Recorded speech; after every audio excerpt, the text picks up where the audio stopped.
People think we're more divided as a country now than we've been in a long time. I know it can seem that way, but when I was a little kid in 1969, the Vietnam War was tearing the country apart. And they'd shot John F. Kennedy, and they'd shot Bobby Kennedy. They'd shot Martin Luther King and Malcolm X. And there was the Manson family and the Zodiac killer, and it just felt like the whole country had lost its mind.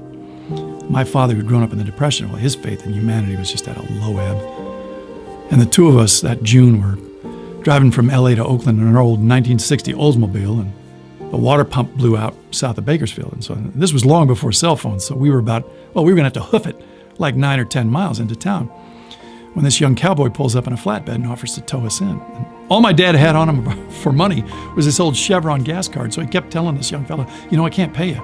And the young cowboy's looking at him like, yeah, I wasn't going to charge you. So he rolls us into town, and this is a Sunday, so nothing's open. So he has to go get his mechanic friend to open up his garage, and my dad says, hey, listen, I don't have any money. And the mechanic says, we'll work something out.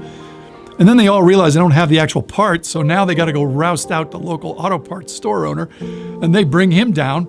And my father's like, okay, we need to talk about how this is all going to get settled, because he just couldn't imagine anybody being this trusting about the money.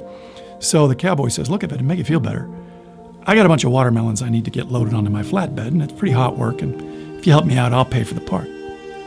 So next thing you know, we're all unloading watermelons from inside a rail car. That's about 140 degrees. And 90 minutes later, we are soaked in sweat. And up rolls the car, just running like a top. And my dad says, I really don't know how to thank you, fellas, and for this good turn. And we're turning to go, and the mechanic gets this look on his face and says, whoa, where do you think you're going? And you could see on my father's face just all the fear and distrust come to the surface. And he stiffened like a leopard. And the mechanic says, no. My wife's going to make us all Sunday dinner, and you and the boy can get a shower and a clean shirt, and it'll make the drive easier for all of us. So we sat down for a dinner of fried chicken from the chicken right over there, and corn on the cob from the corn right over there. And man, I got to tell you, we'll never have a meal that good ever again. And my dad didn't say maybe 3 words the whole drive, but when we got home, I got into bed, and I was just about to turn off the light, and he stops in the doorway, and he says to me, no matter what you see in the movies or on TV or you read in the papers, you listen to me. That's how people really are.